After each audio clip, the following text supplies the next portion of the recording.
Hey guys, good afternoon. Hope you guys are having a great week. I'm just jumping in here real quick. I wanted to send you guys a video. It was one of those things. I'm always great about starting projects and stuff, and so bad about following through with some of them. And I know I sent you a video. It's been months since I sent you the last video, but I wanted to send you another one today, specifically because I was doing my Thursday morning meeting. Dan and I do a Thursday morning meeting every week where he and I do a Zoom call and we talk through my sermon and I kind of give him, where I'm heading, and kind of like an expanded version of what I send you guys for communion. And we got talking about the service overall, and he shared with me that he was kind of thinking through for the praise team how they can do a better job of having more of a flow to the songs and not have as much start and stop and really just kind of creating some momentum. And I thought that was awesome. And I think that's something that kind of is the heart behind why we have sort of a theme that runs through the service as far as our songs, the communion time, and the sermon, so that on Sunday mornings we can kind of give a target or a theme or something for us to be aiming at, so that when people walk out of here, that's what's on their hearts and their minds, and kind of keeps that going. So that's the reason why I send you guys these emails with information about my sermon and suggestions on things to talk about. But with that, as he and I were talking about the flow, that's been something that I've often thought about with our service, and how we do, when you think about our service, our worship service has a lot of start and stop points. And there's really nothing inherently wrong about that. But I think if we can work to try and eliminate some of those start and stops, then it can help there be a little bit more of a flow. And what happens when there is a flow to the service is that people can keep their minds and their hearts more engaged with it. It's one of those things that if you're watching like a TV show or whatever, it's funny because like growing up, we all had commercials, but now with streaming services, if you pay the right amount, you don't have any commercials. And so now when I watch something that has commercials, in some ways it's almost jarring, because like you're in this like this storyline, you're moving along, and then a commercial pops up and it's like, what the heck, you're killing me. And not that people think that about our worship service, but the same idea that we are helping them to encounter Christ and to have their hearts and their minds focused on that thing that we're really focusing on that day. Like this coming Sunday is Palm Sunday, and I'm going to be talking about the triumphal entry of Jesus and him coming in and the forgiveness of sins that he was heading to the cross to provide. And so we want to kind of keep that theme on our minds, but if we have the start and stop, it can kind of break you out of that moment. So I say all that to say, specifically for you guys in your area of ministry, being in communion, I wanted to kind of give a little bit of feedback and encouragement for you when it comes to communion time. One of the things, I want to use my sermon time as an example of something that I do that you may or may not notice, but this is an intentional thing that I do every single week. We have our sermon bumper video that plays, and then as soon as that bumper is over, I go straight into my opening illustration. I don't say good morning. I don't introduce myself. I do every once in a while. I'll do something like I'll say something if there's a really important prayer request that maybe didn't get mentioned or we need to highlight it. Or like a couple weeks ago, I talked about the invite cards in the bulletins, and I really wanted to highlight that and focus on it. That is a rarity. The majority of the time, the sermon bumper is over, I go right into my opening illustration. And the reason is that I feel like, we've come off this important moment of prayer time, communion, prayer time, and then the sermon bumper is kind of then transitioning our minds into that topic. I feel like if I get up there and I start just talking off the wall, or if I start doing other things, I break that mental and heart momentum that's brought us into that moment. And so I want to capitalize on that. So what I do is I go straight into my illustration. But then after that illustration, you'll notice that I do a little bit of a recap, and I kind of do a little bit of housekeeping almost to sort of get us back up to speed and get us back on the same page.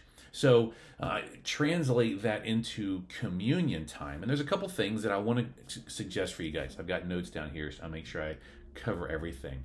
I want to encourage you guys to think in the same vein for communion time, meaning typically there is a set of 3 songs that happen before you guys go up for communion. And so a couple things I want to encourage you to do. First of all, be ready. I would say if you're not sitting towards the front like on the week that you're doing communion, go ahead and move to that front row. A lot of you guys do that, or you're already sitting towards the front. So I love that you guys do it. So be ready.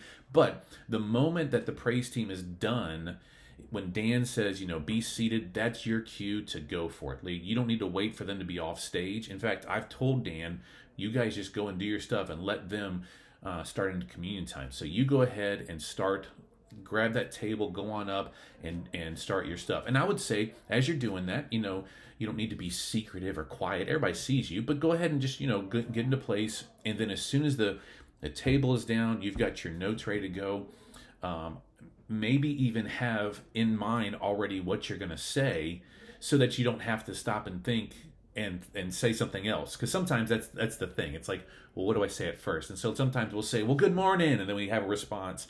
But the problem is, we started out kind of, and this is another intentional thing in the service, we start kind of high energy with songs and we move into more of worshipful, contemplative songs right before communion. And so if we go from this real high at the beginning of the service to this, kind of more focused moment at communion, and then you get up there and say, hey, what's up, everybody? Then it kind of like breaks that moment. We've already had that high moment at the beginning, at the welcome time for you guys. In this moment, not that you got to be serious or solemn, but go ahead and start into your message. And that also means, don't feel like you need to compliment the praise team.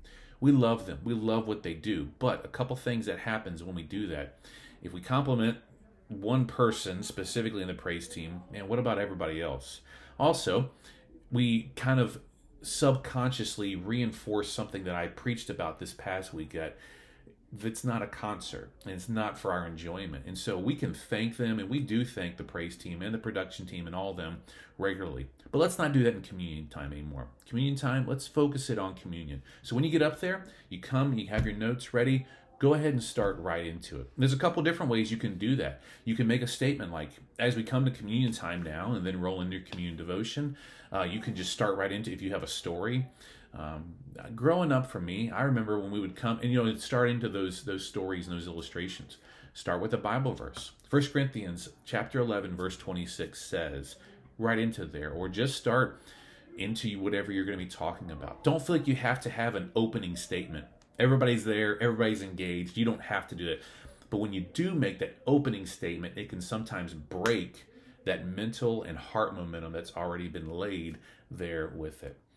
So, and then also, a lot of times we will, still feel like we have to do those housekeeping things. That's totally fine. And I think it's good that we then kind of let people know how we're going to do communion, when we're going to do it. So, after your opening illustration, after your opening scripture, after your opening kind of statements about, what we're about to do and all that stuff, then you can say things like, in just a moment, I'm going to lead us through a devotion. I'm going to share some thoughts, and then I'm going to pray, and then I'm going to step away and give you some time. Or I'm going to share some thoughts about communion, and then I'm going to lead us through some time of prayer, and then we're going to share in the Lord's Supper together. However it might be, but don't start with that housekeeping stuff. Keep that momentum going, and then work that housekeeping stuff in after you have transitioned into your moment of communion time. And then the last thing I want to say too is, I've noticed that you guys do a great job every week of telling people, hey, the communion supplies are at the back door. If you didn't get them on your way in, raise your hand.